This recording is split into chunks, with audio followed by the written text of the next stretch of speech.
All right, Ben, we got more breaking news. Just moments after we posted to YouTube about reports that Trump was planning to fire Mike Waltz, his national security advisor, Trump announced via Truth Social, of course, that he will be nominating Mike Waltz to be the next U.S. ambassador to the United Nations and that Secretary of State Marco Rubio will serve as the interim national security advisor. Did not see that one coming, nor did Politico on their short list that we discussed in our other YouTube on this.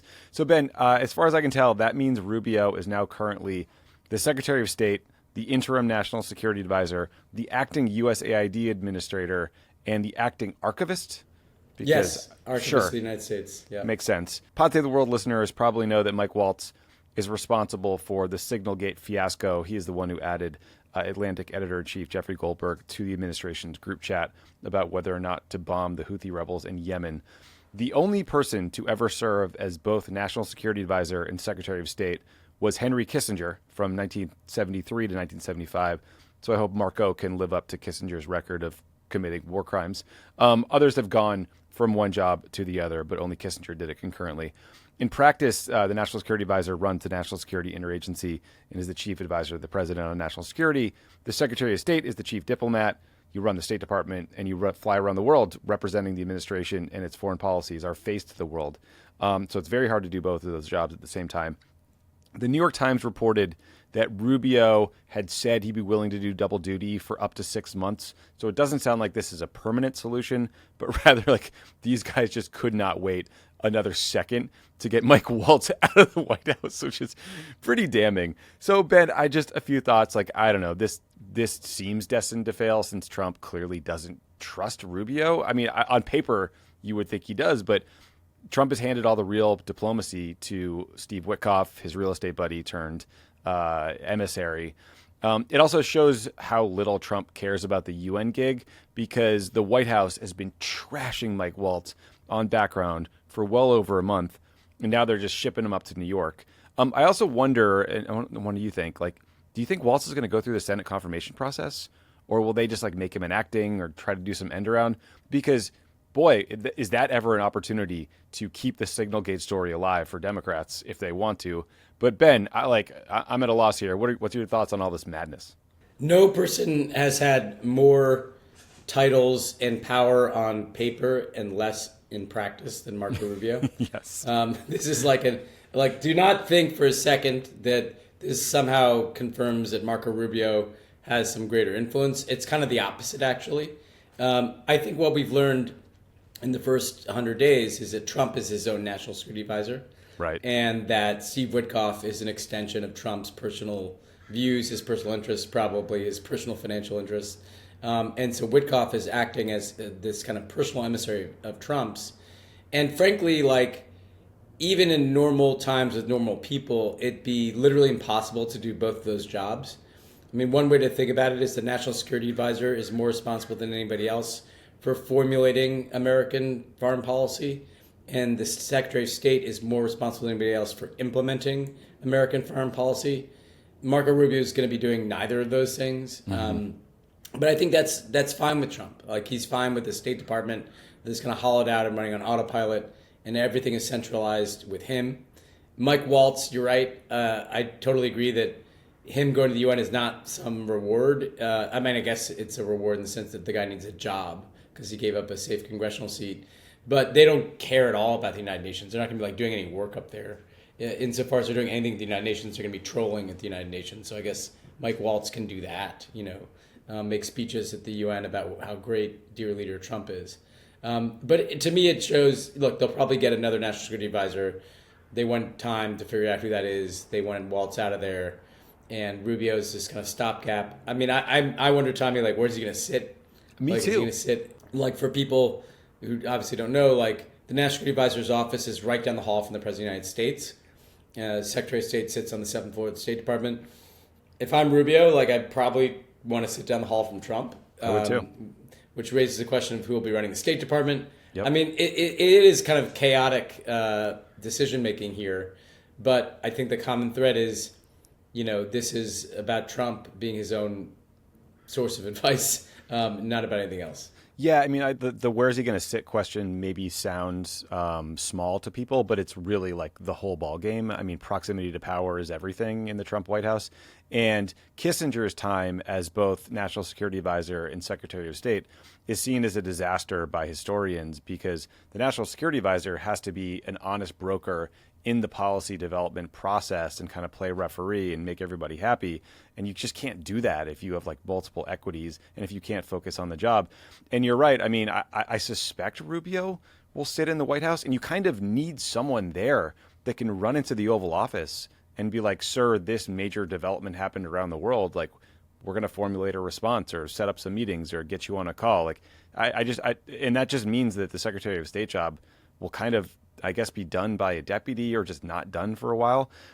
Then some of the reporting about Waltz getting fired has said some of the things we thought, like he failed to evolve his views and become a Trump clone the way Rubio has. Like, apparently Waltz has been pushing for sanctions on Russia while Rubio was just like happily gutting agencies and programs that he was championing a few weeks ago. Waltz, the Wall Street Journal also reported that Waltz hired a bunch of people that didn't align with the MAGA base.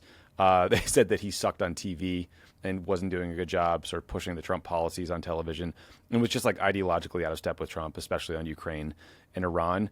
It's not clear what's happening to Alex Wong, Waltz's deputy. It sounds like he's still out. Maybe he gets a soft landing at the UN too. But just to plunge the knife in further, Ben, the Wall Street Journal reported that Waltz is going to travel to the 100 Days Michigan rally with Trump, but Trump told him not to.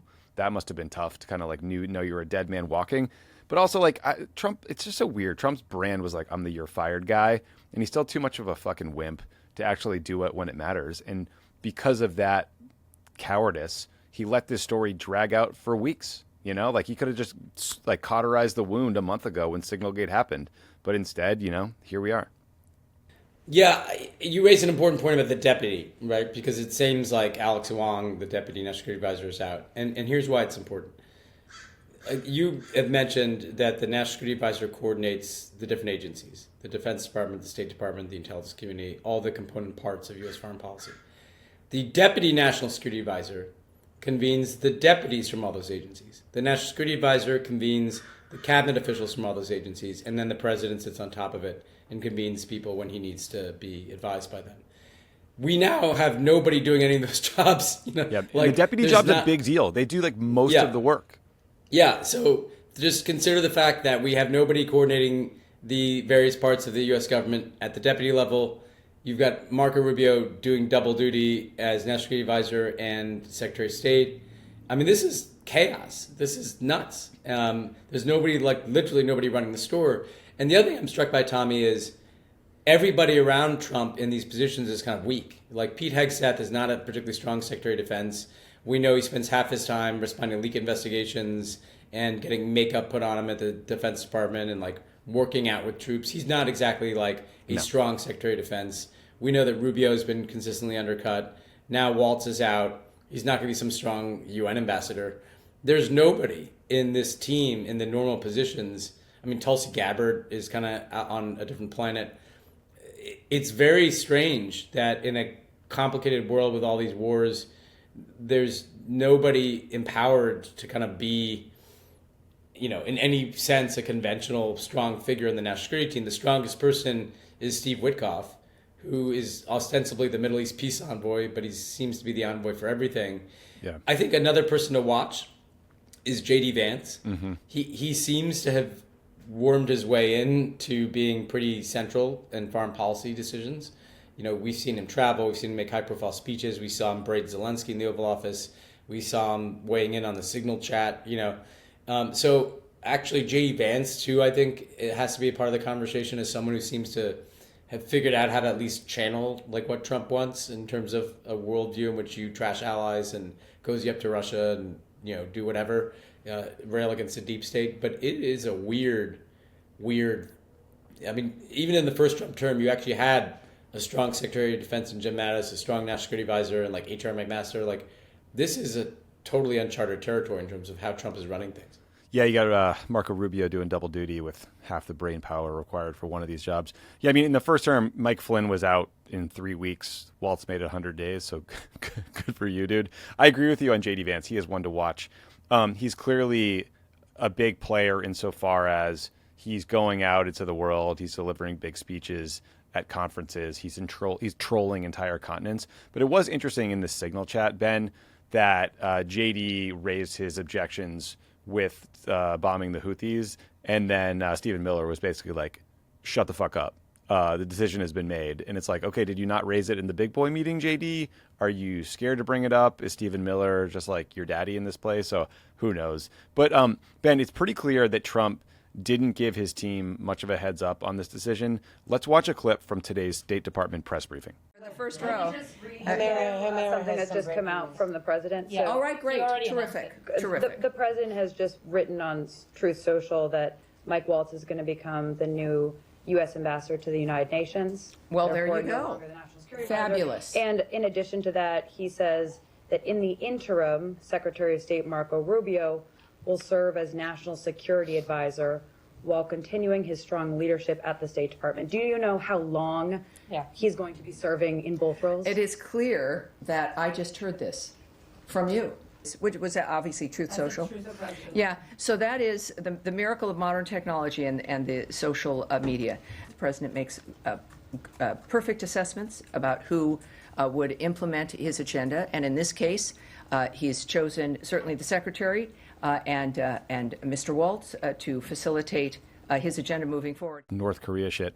It is so funny, though, and so telling that Trump gives so little of a shit about Rubio or like the State Department writ large that he tweeted this or truthed this in the middle of their press briefing. Like, he could have waited 15, 20 more minutes and not put Tammy Bruce in that situation, but he was like, I don't even care.